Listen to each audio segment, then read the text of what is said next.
Good morning dear students. आज हम अपना नेक्स्ट टॉपिक कवर करेंगे। लास्ट टॉपिक में हमने सॉफ्टवेयर यूज़ किया था, सॉफ्टवेयर वाला टॉपिक कंप्लीट किया था। सॉफ्टवेयर से जस्ट रिलेटेड अब ये जो प्रोग्रामिंग लैंग्वेजेस हैं ये भी एक सॉफ्टवेयर है।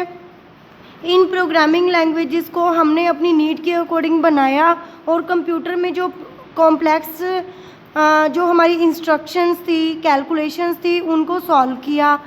तो अब देखिए हम डिटेल में करते हैं कि हमारे कंप्यूटर प्रोग्रामिंग में कौन कौन सी लैंग्वेजेस आई हैं और उसके लिए कौन कौन से ट्रांसलेटर्स लगाए गए हैं। जैसा कि आप मेरे मेन डायग्राम में ही देख रहे हैं, मैंने यहाँ पे machine level language, assembly language, high level language और ऑब्जेक्ट लेवल लैंग्वेजेस को डिफ़ाइन किया है। इसे हम आगे ब्रीफ में देखते हैं। सबसे पहले तो इंट्रोडक्शन से शुरू करते हैं। कंप्यूटर या मशीन किसी को कार्य करने के लिए निर्देश की ज़रूरत होती है, ऐसे ही कंप्यूटर में प्रोग्रामिंग लैंग्वेज की आवश्यकता होती है इसके ऊपर अपनी कोई भी कॉम्प्लेक्स इंस्ट्रक्शंस को सॉल्व करवाने के लिए। सबसे पहली जो हमारी आती है वो आती है लो लेवल लैंग्वेज, जिसको मशीनी भाषा भी बोलते हैं और निम्न स्तरीय प्रोग्रामिंग भाषा भी बोलते हैं। A machine language consists of numeric codes for the operations that a particular computer can execute directly. The codes are strings of 0 and 1s of binary digits. मशीनी भाषा, मशीन लेवल लैंग्वेज, सबसे पहले first generations के जो computer थे वो मशीनी भाषा को यूज़ करते थे और डायरेक्टली 0 और 1 की फॉर्म में ही इसको इंस्ट्रक्शंस देते थे और आउटपुट लेते थे। अब मशीनी भाषा जो कि सिर्फ वही व्यक्ति ही सॉल्व कर सकता था जिसको मशीनी भाषा का ज्ञान हो। जिसे मशीनी भाषा का ज्ञान नहीं है वो इस इंस्ट्रक्शंस को सॉल्व नहीं कर सकता था। तो ये बहुत ही डिफ़िकल्ट थी मशीन लेवल लैंग्वेज पे ऑपरेट करना। फिर नेक्स्ट जो हमारी आई वो थी असेंबली लैंग्वेज। ये भी एक लो लेवल लैंग्वेज है, लेकिन मशीनी भाषा की कंपैरेटिवली असेंबली लैंग्वेज कुछ आसान थी। इसमें कुछ नेमोनिक कोड्स का प्रयोग किया जाता था, जैसे कि ऐड करने के लिए, सम करने के लिए हम ADD ऐड वर्ड का यूज़ करते थे। नेमोनिक कोड्स यूज़ करने लग गए बजाय कि बाइनरी भाषा। बाइनरी भाषा में कन्वर्ट करने के लिए अब हमें असेंबलर की ज़रूरत हुई, क्योंकि हमारा जो कंप्यूटर था वो तो मशीनी भाषा को ही यूज़ करता था। वो हम नेक्स्ट आने वाली वीडियो में करेंगे। फ़िलहाल हम लैंग्वेजेस देख रहे हैं कि असेंबली लैंग्वेज में अब हमने 0-1 की फॉर्म को हटाकर हमने नेमोनिक कोड्स यूज़ करने शुरू कर दिए। नेक्स्ट आई हमारी हाई लेवल लैंग्वेजेस। ये हमारी थर्ड और फोर्थ जनरेशन की लैंग्वेजेस थी। असेंबली लैंग्वेज हमारी सेकेंड जनरेशन्स में यूज़ होने लग गई और हाई लेवल लैंग्वेजेस में हम अंग्रेज़ी और नंबर्स और सिंबल्स इन सब का भी यूज़ करने लगे। जो हमारी हाई लेवल लैंग्वेजेस है इसमें हम इंग्लिश टर्म्स को भी यूज़ करने लगे। ये बहुत ही इजी है, इनको डिज़ाइन करना भी बहुत इजी है, जैसे कि C++। ये हमारी हाई लेवल की लैंग्वेजेस थी जिनको आसान करना बहुत ही, जिनको यूज़ करना, डिज़ाइन करना, अंडरस्टैंड करना बहुत ही आसान था as compare to second level languages and first generation की जो हमारी लैंग्वेजेस थी। फिर आई हमारी ऑब्जेक्ट ओरिएंटेड लैंग्वेजेस। आज के टाइम पे जो हमारी यूज़ हो रही है वो मोस्टली जो लैंग्वेजेस हो रही हैं वो ऑब्जेक्ट ओरिएंटेड लैंग्वेजेस हो रही हैं।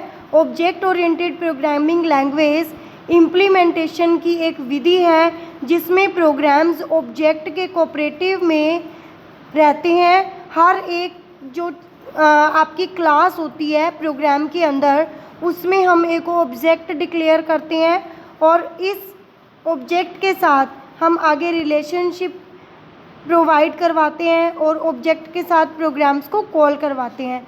ये ऑब्जेक्ट ओरिएंटेड प्रोग्राम्स यूज़ करने से हमारे जो प्रोग्राम की कॉम्प्लेक्सिटी है वो कम हो गई है। तो इस वजह से ऑब्जेक्ट ओरिएंटेड लैंग्वेजेस यूज़ करने लगे। ऑब्जेक्ट ओरिएंटेड लैंग्वेजेस में कुछ और भी फीचर्स ऐड किए गए जो प्रोग्रामिंग लैंग्वेजेस हाई लेवल और असेंबली और जो हमारी मशीनी भाषा थी उसमें नहीं थे, जैसे कि इनहेरिटेंस, पॉलीमॉर्फिज्म्स और बहुत से फीचर्स जो हमारे ऑब्जेक्ट ओरिएंटेड लैंग्वेजेस में डिज़ाइन किए गए हैं। अब ये लैंग्वेजेस जो हैं ये हमने डिज़ाइन कर दी, बट हमारा जो कंप्यूटर था वो मशीनी भाषा को ही समझता था, तो इसलिए हमने इसमें कन्वर्टर्स की ज़रूरत पड़ी और ट्रांसलेटर्स की ज़रूरत पड़ी, जिसका नाम हमने दे दिया programming language translators. Programming languages translators क्या करते हैं? A translator or programming language processor is generic term that can refer to anything that converts code from one computer language to another. यह एक भाषा को दूसरी भाषा में कन्वर्ट करता है। अब सबसे पहले असेंबली भाषा आई, तो मशीनी भाषा तो ऑलरेडी मशीनी भाषा में लिखी जाती थी, तो असेंबली भाषा को मशीनी भाषा में कन्वर्ट करने के लिए जो हमारा ट्रांसलेटर आया वो था असेंबलर। असेंबलर कंप्यूटर का वह प्रोग्राम होता है जो असेंबली भाषा को लिखे गए, मैंने आपसे कहा था नेमोनिक कोड असेंबली भाषा में यूज़ होते हैं, तो इन भाषा को मशीनी भाषा में बदल देता है, यानी कि 0 और 1 की फॉर्म में। नेक्स्ट आता है कंपाइलर। कंपाइलर हमारी हाई लेवल लैंग्वेजेस को मशीनी लेवल लैंग्वेज में कन्वर्ट करता है, जैसे कि C++, एक्स्ट्रा।